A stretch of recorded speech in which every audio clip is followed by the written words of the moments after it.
पुरी का जगन्नाथ मंदिर हो या फिर ताजमहल, इनके ऊपर हवा से होकर हवाई जहाज नहीं उड़ते। डेफिनेटली इन जगहों को नो फ्लाई जोन घोषित किया गया होगा। इस तरह के ऐसे बहुत सारे एरियाज दुनिया भर में हैं जहां नो फ्लाई जोन ऑलरेडी घोषित है, लेकिन इसकी जरूरत क्यों पड़ी?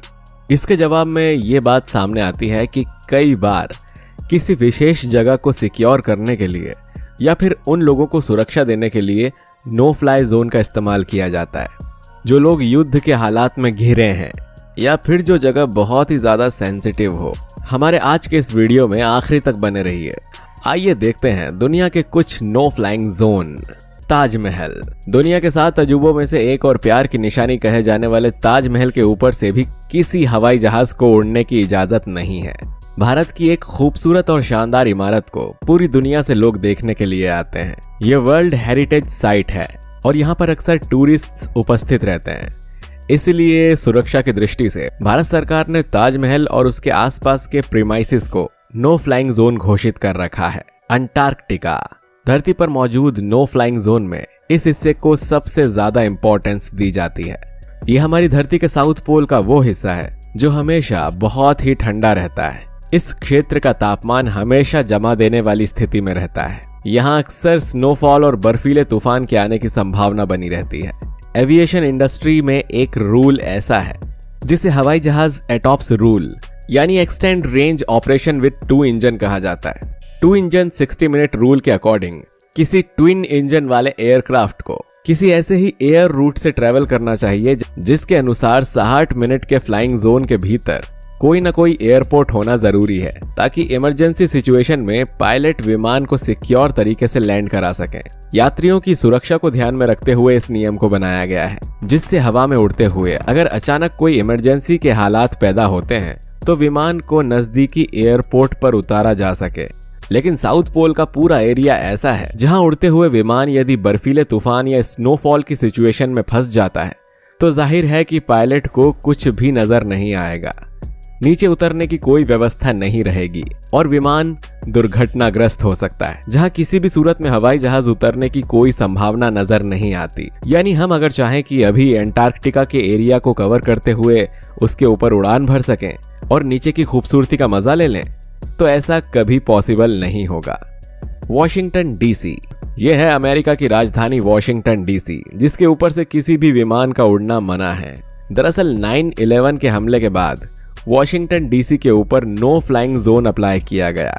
यहाँ दुनिया में सबसे ज्यादा फ्लाइंग रेस्ट्रिक्शंस लगाए गए हैं। फेडरल एविएशन एडमिनिस्ट्रेशन और डिपार्टमेंट ऑफ होमलैंड सिक्योरिटी ने कंबाइंड रूप से वॉशिंगटन डीसी के कंसंट्रेट इलाकों पर ये रिस्ट्रिक्शंस अप्लाई किए हैं। तिब्बत हिमालय पर्वत श्रृंखला के अंतर्गत आने वाले ये क्षेत्र नो फ्लाइंग जोन घोषित हैं। इसके नो फ्लाइंग जोन घोषित होने के पीछे कई सारे अलग अलग किस्से सुनने में आते हैं, लेकिन अगर हम वैज्ञानिक पक्ष की बात करें तो इस क्षेत्र में विमानों के उड़ान न भरने के कई जेन्युइन रीजन हैं।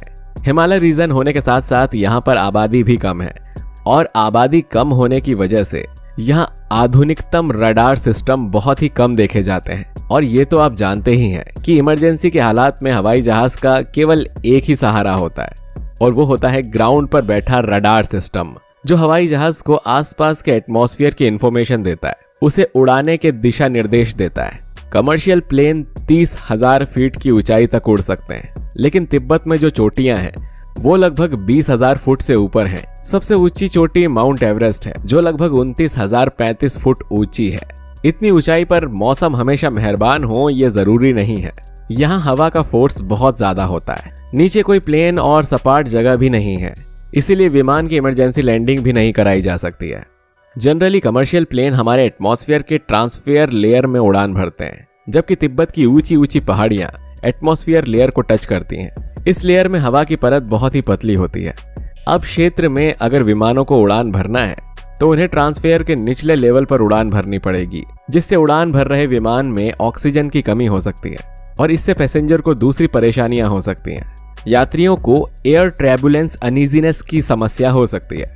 एरिया 51 यूनाइटेड स्टेट के पश्चिमी क्षेत्र में मौजूद एक रेगिस्तान में एक सीक्रेट एरिया मौजूद है जिसे एरिया 51 कहा जाता है। इस एरिया में अमेरिकन गवर्नमेंट अपनी सीक्रेट मिलिट्री एक्टिविटी को चलाती रहती है। यही वजह है कि इस क्षेत्र में कभी किसी विमान को उड़ने की इजाजत नहीं होती। यह पूरा एरिया अमेरिका ही नहीं बल्कि पूरी दुनिया के लिए हाईली रिस्ट्रिक्टेड जोन की श्रेणी में आता है। नॉर्थ पोल, धरती के उत्तरी ध्रुव की बात करें तो यहाँ भी नो फ्लाइंग जोन बनाया गया है, यानी इस हिस्से के ऊपर से कोई भी हवाई जहाज नहीं उड़ाया जा सकता है। इसके पीछे का कारण है उत्तरी ध्रुव का super powerful magnetic field.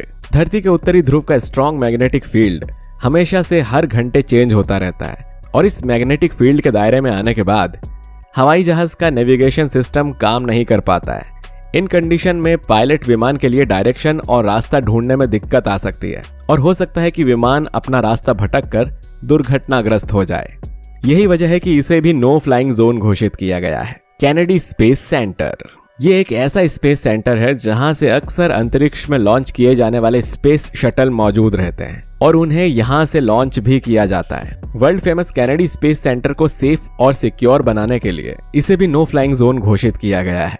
America के फ्लोरिडा में मौजूद ये कैनेडी स्पेस सेंटर लोगों के बीच भी काफी पॉपुलर है।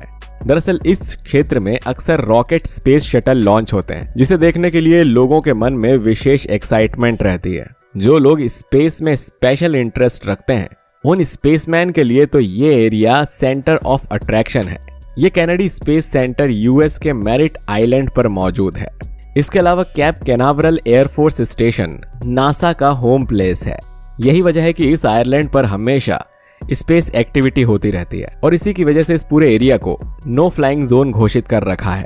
पुरी का जगन्नाथ मंदिर, जो इस भारत सरकार के द्वारा नो फ्लाइंग जोन घोषित किया गया है, यानी इस एरिया पर मंदिर परिसर के ऊपर से कोई भी हवाई जहाज उड़कर नहीं जा सकता।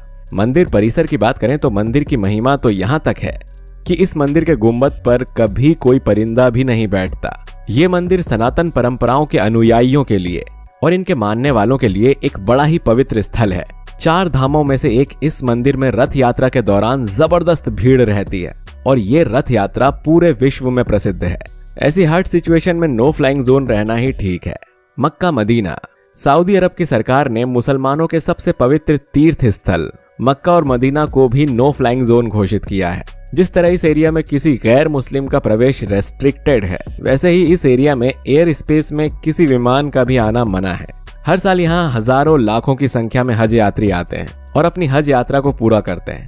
ऐसी सिचुएशन में यहाँ पर जबरदस्त भीड़ रहती है, लिहाजा अगर बदकिस्मती से यहाँ कोई विमान दुर्घटना हो जाती है तो मरने वालों की संख्या और होने वाला नुकसान बहुत ही ज्यादा तादाद में होगा। ऐसी किसी भी सिचुएशन को अवॉइड करने के लिए यहाँ पर इस जगह को नो फ्लाइंग जोन घोषित किया गया है, यानी कि इनके ऊपर से कोई भी हवाई जहाज गलती से भी नहीं उड़ सकता। खास तौर से ऐसे एरिया जहां पर हवाई जहाज के दुर्घटनाग्रस्त होने की संभावना हो, वहां पर तो हवाई जहाज को उड़ाना मतलब अपने पांव पर कुल्हाड़ी मारने के बराबर है। जैसा कि आपने इस वीडियो में देखा, नॉर्थ पोल और साउथ पोल का हिस्सा नो फ्लाइंग जोन घोषित है, यानी कि इस एरिया में एरोप्लेन उड़ाना नेचुरल मैनेस्टर को इन्वाइट करने जैसा है। इसके अलावा अलग अलग देशों की सरकारों के द्वारा भी अलग अलग एरिया को नो फ्लाइंग जोन घोषित किया गया है। इसके पीछे पर्पस फिर सिक्योरिटी का हो या कोई और, लेकिन जिस एरिया से कोई एयर रूट होकर नहीं गुजरता वहां से हवाई जहाज का गुजरना कभी पॉसिबल नहीं है। ये दुनिया के कुछ ऐसे एरियाज हैं जिन्हें नो फ्लाइंग जोन घोषित किया गया। तो दोस्तों, उम्मीद है कि आपको ये वीडियो जरूर पसंद आया होगा। इस वीडियो पर अपनी राय हमें कमेंट बॉक्स में जरूर बताइए। मिलते हैं आपसे अगले वीडियो में, तब तक के लिए जय हिंद, जय भारत।